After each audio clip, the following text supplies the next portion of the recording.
नमस्कार शिक्षक मित्रांनो, आज आपण TETसाठी हमखास वारंवार विचारले जाणारे काही निवडक प्रश्न पाहणार आहोत.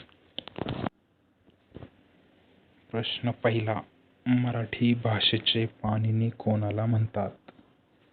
याचं योग्य उत्तर आहे पर्याय क्रमांक 1, दादोबा पांडुरंग तर्खडकर. प्रश्न दुसरा, मराठी भाषा गौरव दिन केव्हा असतो? याचं उत्तर आहे पर्याय क्रमांक 1 मे. त्यानंतर मराठी भाषेचे शिवाजी कोणाला म्हणतात? उत्तर आहे पर्याय क्रमांक 2, विष्णू शास्त्री चिपळूणकर. पुढचा प्रश्न, त्यामध्ये मराठी भाषेचे जॉन्सन कोणाला म्हणतात? याचं उत्तर आहे कृष्णा शास्त्री चिपळूणकर. पर्याय क्रमांक 3. मराठी भाषा लेखनासाठी कोणत्या लिपीचा वापर करतात? पर्याय क्रमांक 1, देवनागरी, 2, ब्राह्मी, 3, खरोष्टी की आदर्श लिपी. तर याचं योग्य उत्तर आहे पर्याय क्रमांक 1, देवनागरी लिपी.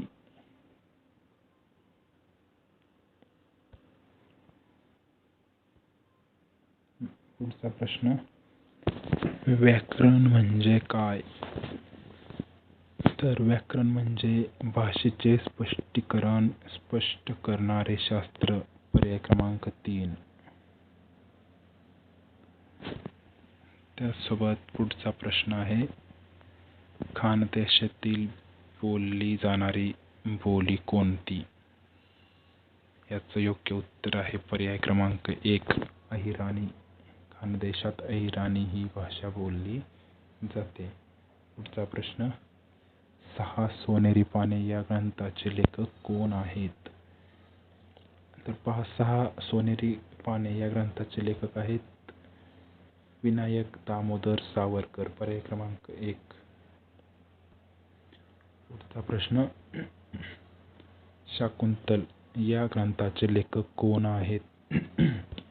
याचं उत्तर आहे पर्याय क्रमांक 2, कालिदास.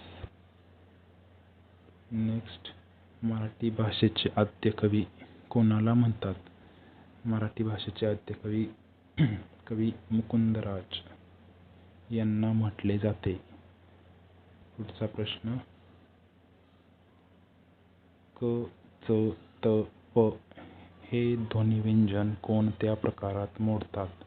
तर क, च, त, प हे ध्वनिव्यंजन अल्पप्राण या प्रकारात मोडतात. पर्याय क्रमांक 4 हे या प्रश्नाचं योग्य उत्तर आहे. पुढचा प्रश्न, आधुनिक मराठी भाषेचे जनक कोणाला म्हणतात? तर पहा, पर्याय क्रमांक 1, हरिनारायण आपटे हे या प्रश्नाचं योग्य उत्तर आहे. पुढचा प्रश्न, कवी अधिक ईश्वर हा शब्द कोणत्या संधीचे उदाहरण आहे? तर कवी अधिक ईश्वर यामध्ये 2 स्वर एकत्र येत आहेत, त्यामुळे या प्रश्नाचं योग्य उत्तर आहे पर्याय क्रमांक 1, स्वर संधी. नेक्स्ट, आधुनिक नवकाव्याचे जनक कोणाला म्हणतात? तर आधुनिक नवकाव्याचे जनक ब.सी. मर्ढेकर यांना म्हणतात. पर्याय क्रमांक 1 या प्रश्नाचं योग्य उत्तर आहे. ख, घ, छ, ठ, ह या व्यंजनांना कोणते व्यंजन म्हणतात? याचं योग्य उत्तर आहे महाप्राण. पर्याय क्रमांक 2 या प्रश्नाचं योग्य उत्तर. पुढचा प्रश्न, 12 राशी या विशेषणाचा प्रकार सांगा. 12 राशी या विशेषणाचा प्रकार आहे संख्यावाचक विशेषण. पर्याय क्रमांक 2. क्ष आणि ज्ञ ही कोणती व्यंजने आहेत? तर क्ष आणि ज्ञ ही जोडाक्षरे आहेत. जोडाक्षरे. पर्याय क्रमांक 3 हे या प्रश्नाचे योग्य उत्तर आहे. त्याच्याने काम करवते या वाक्याचा प्रयोग ओळखा. तर या वाक्याचा प्रयोग आहे शक्य कर्मणी. पर्याय क्रमांक 2 शक्य कर्मणी. र या व्यंजनाची जोडाक्षर लिहिण्याच्या किती पद्धती आहेत? पर्याय क्रमांक 4 4 पद्धती आहेत र या व्यंजन लिहिण्याच्या. Next question. तुमचा मुलगा कुंभकर्णच दिसतो या विधानातील अधोरेखित शब्दाच्या नामाचे कार्य ओळखा. योग्य उत्तर आहे पर्याय क्रमांक 2 सामान्य नाम. पुढीलपैकी वर्स्य ध्वनी कोणाला म्हणतात? तर वर्स्य ध्वनी पर्याय क्रमांक 3 दंत तालव्य. य व र ल या वर्णांना काय म्हणतात? याचं योग्य उत्तर आहे अर्धस्वर. य व र ल हे अर्धस्वर आहेत. नेक्स्ट. मन्वंतर या शब्दाचा संधी कोणता? मनु अधिक अंतर असं या प्रश्नाचं योग्य उत्तर म्हणजेच पर्याय क्रमांक 2 मनु अधिक अंतर. नेक्स्ट. पूर्वरूप संधीचे उदाहरण कोणते? पर्याय क्रमांक 3 या प्रश्नाचं योग्य उत्तर आहे खिडकीत. पर्याय क्रमांक 3 खिडकीत. नेक्स्ट. सर्वनाम विशेषण क्रियापद हे कोणत्या प्रकारचे शब्द आहेत? हे सर्व शब्द विकारी असतात म्हणून पर्याय क्रमांक 2 या प्रश्नाचे योग्य उत्तर आहे. हिरवीगार या शब्दाची जात ओळखा. पर्याय क्रमांक 2 विशेषण हे या प्रश्नाचे योग्य उत्तर आहे.